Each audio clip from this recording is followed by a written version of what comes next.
अस्सलाम वालेकुम जी, मेरा नाम आमिर बिलाल है। नाजरीन, यमन की सूरत हाल के ऊपर बड़ी डेवलपमेंट हुई है और एक तरफ से प्लान प्रपोज किया गया, दूसरी तरफ से रिजेक्ट कर दिया गया। आज की वीडियो में बात करेंगे कि असल में प्लान क्या था जो सऊदी अरब की जानिब से पेश किया गया। एक पीस प्लान रखा गया, पूरी दुनिया ने इसको अप्रिशिएट किया। अमेरिका की जानिब से, यूएन की जानिब से और वेस्टर्न ममालिक की जानिब से इसको काफ़ी ज़्यादा अप्रिशिएट किया जा रहा है। और दूसरी तरफ अगर बात करें हौसियों की तो उनकी जानिब से इसको मुस्तरद किया गया है। इवन के ईरान की जानिब से भी इसको मुस्तरद कर दिया गया है। डिटेल में बात करेंगे कि ईरान ने इसको किन पॉइंट्स के ऊपर मुस्तरद किया, क्या एतराज़ात किए, हौसियों की जानिब से क्या एतराज़ात किए गए और एक काउंटर ऑफ़र करवाई गई है सऊदी अरब की जानिब से। जब ये रिजेक्शन आई हौसियों की तरफ से तो वो काउंटर ऑफर क्या थी सऊदी अरब की जानिब से, उसके ऊपर भी आज की वीडियो में डिटेल में बात करेंगे। और आखिर में ख़ास तौर पर बात करेंगे कि असल में नुकसान किसका हो रहा है। एक दूसरे के ऊपर इल्ज़ामात तो लगते हैं, जंग भी चल रही है और सारा कुछ तकरीबन 5 से 6 साल से ये सब कुछ चल रहा है, लेकिन यह है कि इसमें नुकसान यमन का हो रहा है। वहाँ पर यमन में क्या सूरत हाल है, वहाँ पर लोग किस तरह सफ़र कर रहे हैं, बच्चे लाखों करोड़ों के हिसाब से किस तरह सफ़र कर रहे हैं, उसके ऊपर भी थोड़ा सा बात करेंगे और एटलीस्ट एक कंक्लूड करने की कोशिश करेंगे कि इसका हल क्या हो सकता है, इस तमाम तर सूरत हाल से किस तरह से निकला जा सकता है। सबसे पहले बात कर लेते हैं कि यमन की जो इस वक्त क्राइसिस चल रहा है उसको लेकर एक प्लान जो है दिया गया है सऊदी अरब की जानिब से 23 मार्च को।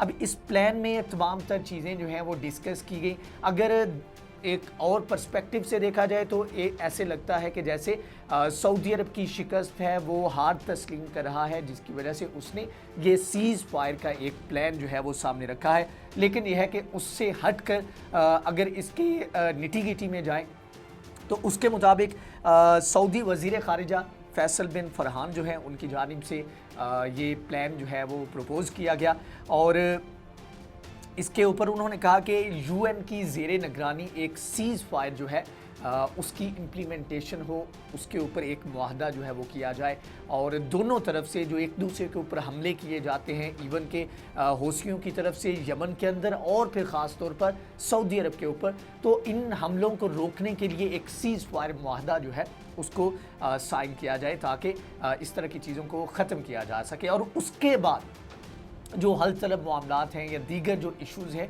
उनके ऊपर बातचीत की जाए। अब इसमें एक बड़ी ऑफ़र भी करवाई गई है सऊदी अरब की जानिब से। उन्होंने कहा है कि जी अगर आप ये डील साइन कर लेते हैं, ये सीज़ फायर करते हैं, तो फिर हम आपको ये ऑफ़र देंगे कि आपकी जितनी भी बंदरगाहें उनको हमने सीज़ किया हुआ है या उनके ऊपर ब्लॉकेज जो है वो लगाई हुई है, तो ये ब्लॉकेज जो है इसको हम हटा देंगे। तो ये एक तरफ से देखा जाए तो एक बड़ी ऑफ़र है, लेकिन अगर रियलिटी को देखा जाए तो हौसियों का ऑयल के बगैर गुजारा हो रहा है। जितना उनके पास ज़रूरत है उस हिसाब से वो गुजारा कर रहे हैं और जो रहती सहती कसर है वो ईरान जो है वो पूरी कर देता है। ईरान भी उनको काफ़ी चीज़ें ऑयल, उसके अलावा फूड और दीगर चीज़ें जो है असलहा वगैरह वो सप्लाई करता रहता है। अब ये तो ऑफ़र किया गया सऊदी अरब की जानिब से और इस चीज़ को यूएन ने और दीगर इदारों ने और इवन के अमेरिका और दीगर ममालिक की जानिब से काफ़ी ज़्यादा अप्रिशिएट किया जा रहा है। अब दूसरी तरफ ईरान की तरफ आ जाए तो ईरान ने कहा है जी अगर आप चाहते हैं, अगर आप वाकई सीरियस हैं कि ये तमाम तर मामलात जो हैं ठीक हों, आप इस क्राइसिस से तंग हैं, आप अपनी जो आपने गलतियाँ की हैं उनसे छुटकारा पाना चाहते हैं, उनका कफ़ारा अदा करना चाहते हैं, तो फिर ये ऐसे करें कि अगर आप इतना सीरियस हैं तो आप मुकम्मल पाबंदियां जो हैं वो ख़त्म करें और दूसरा एक और काम करें कि आपके जो यहाँ पर आप मुख्तलिफ ग्रुपों को सपोर्ट करते हैं, यहाँ पर असलहे की तरसील करते हैं, सप्लाई करते हैं, तो आप वो सप्लाई करना बंद कर दें, आप ग्रुपों को सपोर्ट करना बंद कर दें। तो अमन जो आप चाह रहे हैं या जो आप प्रपोज़ कर रहे हैं वो अमन जो है वो सबके सामने आ जाएगा। तो ये एक तरह से एक कह लें कि काउंटर जो है वो अटैक किया गया है या काउंटर आंसर किया गया है और साथ में उन्होंने कहा है कि जो हमला आवर है, मतलब कि जो कोलिजन फोर्सेस हैं जो यहाँ पर मौजूद हैं यमन के अंदर, वो यहाँ से निकलें तो उसके बाद जो है वो अमन जिसके आप ख़्वाहां हैं वो मुमकिन हो सकता है।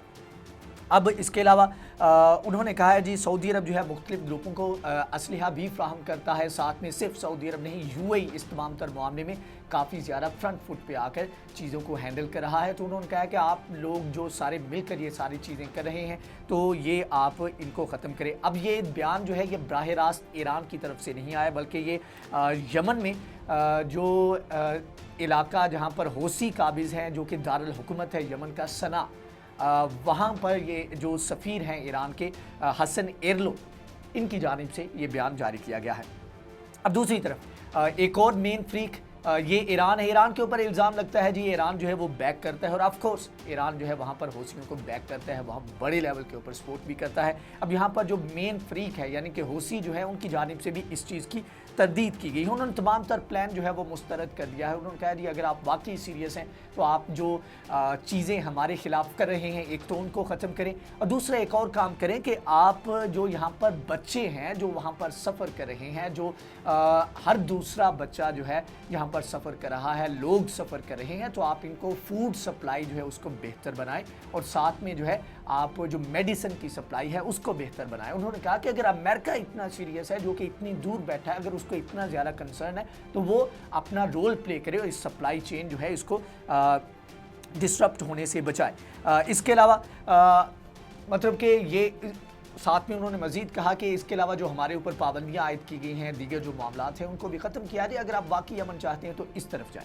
अब ये तो होगी तमाम तक सूरत हाल जिसमें दोनों तरफ से मतलब कि यह है कि सऊदी अरब ने प्रपोज़ किया, ईरान ने उसको इनकार कर दिया, मुस्तरद कर दिया, हौसियों ने भी मुस्तरद कर दिया। अब यहाँ पर एक काउंटर ऑफ़र भी करवाई गई सऊदी अरब की जानिब से। सऊदी अरब ने कहा जी आप ऐसे करें कि हौसियों को कहा कि आप एक मरतबा फिर सोच लें कि आपने ईरान का जो मफाद है उसको मुकद्दम रखना है या फिर जो यमन के लोग हैं उनका मफाद जो है उसको मुकद्दम रखना है। ये एक इमोशनल किस्म की अपील की गई है। लेकिन अगेन अगर एक तरफ ईरान जो है वो प्रॉक्सी वॉर का इस्तेमाल कर रहा है तो दूसरी तरफ सऊदी अरब भी सेम चीज़ कर रहा है, और सऊदी अरब की वजह से ही ये तमाम तर मामलात जो हैं ये ज़्यादा ख़राब हुए हैं। और इसका अगर सोलो रिस्पॉन्सिबल किसी एक पर्सन को गिरदाना जाए तो वो मोहम्मद बिन सुलेमान हैं, जिनकी वजह से ये क्राइसिस जो है 2015 के बाद से मुसलसल बढ़ता जा रहा है। अब ये तो एक तरफ की सूरत हाल है। अब मेन चीज़ ये है कि यमन सऊदी अरब का कोई स्टेक नहीं, एक हमसाया मुल्क है, डेट्स इट। और इसके अलावा ईरान का भी यहाँ पर जो है वो कोई अपना नुकसान नहीं हो रहा। तो असल में नुकसान जो है वो यहाँ पर हो रहा है यहाँ के लोगों का। अगर एग्जैक्टली अगर आपको बताऊं तो 1 मिलियन से ज़्यादा लोग जो हैं वो इस वक्त एक्टिवली सफ़र कर रहे हैं। इसके अलावा यूएन के मुताबिक 5 में से 4 इंसान जो हैं वो इमदाद के मुंतज़र हैं। उनके पास खाने पीने की इतनी चीज़ें नहीं हैं कि वो अपने आप को सर्वाइव कर सकें या अपने आप को सेफ रख सकें। इसके अलावा 2.3 मिलियन बच्चे जो हैं वो बिल्कुल जो ऐसे कह लें कि खुराक की कमी का शिकार है। उनके पास ऐसी सफिशेंट सप्लाईज़ भी नहीं है कि उनको मतलब कि इतने कम टाइम में उनको सपोर्ट किया जा सके या उनकी मदद की जा सके। इसके अलावा डेली बेसिस के ऊपर हज़ारों के हिसाब से केसेस आते हैं, दोनों तरफ से लड़ाई होती है, और इसके नतीजे में जो बच्चे हैं वो सफ़र करते हैं, जो वहाँ पर यमनी हैं वो सफ़र करते हैं। तो मतलब ये है कि दोनों तरफ से इल्ज़ाम लगाए जाते हैं। सऊदी अरब ईरान के ऊपर इल्ज़ाम लगाता है, ईरान सऊदी अरब के ऊपर इल्ज़ाम लगाता है, लेकिन एट दी एंड जो है वो नुकसान जो है वो यमन का होता है। और अगर सॉरी टू से अगर अरबों ने अभी भी अपना पूरा अरब स्प्रिंग के बाद से अब देख लें कोई भी एक मुल्क जो है वो बचा हुआ नहीं है। सऊदी अरब और यूएई और इस तरह के 1-2 ममालिक हैं ये बचे हुए हैं, लेकिन ये हमने देखा है कि अगर आप किसी के लिए घड़ा खोदते हैं तो आप भी उसमें गिर जाते हैं, और अभी नहीं तो बाद में यह है कि इस चीज़ का खुमियाजा जो है इन ममालिक को भी भुगतना पड़ेगा। यमनी जो है वो सफ़र कर रहे हैं, उनके लिए एक प्रॉपर जो है वो प्लान जो है वो सामने रखना चाहिए। ये चीज़ें चलती रहेंगी, आप डील करें, आप सारे मामलात तय करें, लेकिन ये है कि साथ में आपको ये भी देखना पड़ेगा कि जो वहाँ पर लोग सफ़र कर रहे हैं, जो बच्चे सफ़र कर रहे हैं, आपने उनकी हेल्प के लिए क्या इक़दाम किए हैं। सिर्फ बयानबाजी नहीं, लेकिन अमली इक़दाम जो हैं उनकी ज़रूरत है। ये एक ऑन गोइंग क्राइसिस है जिसके ऊपर एटलीस्ट लग ये रहा है कि कोशिश की जा रही है, लेकिन अगेन ये है कि जो तमाम स्टेक होल्डर्स हैं उनका एक पेज पर होना भी ज़रूरी है। अब देखते हैं कि इसमें से क्या निकलता है। यूएन इसमें काफ़ी ज़्यादा एक्टिव नज़र आती है। अमेरिका अपना जो है रोल प्ले करने की कोशिश कर रहा है, लेकिन हमने देखा है कि अमेरिका जब भी रोल प्ले करने की कोशिश करता है तो मामलात ख़राब और ख़राबी की तरफ जाना शुरू हो जाते हैं। बहरहाल इसके ऊपर जो भी डेवलपमेंट होगी, जो भी चीज़ें सामने आएंगी, उसके बारे में हम आपको आगाह करते रहेंगे। अगर ये वीडियो आपको पसंद आई है तो इसको लाइक करें, शेयर करें, हमारे चैनल को सब्सक्राइब करें। नेक्स्ट वीडियो में हाजिर होंगे, तब तक के लिए अल्लाह हाफ़िज़।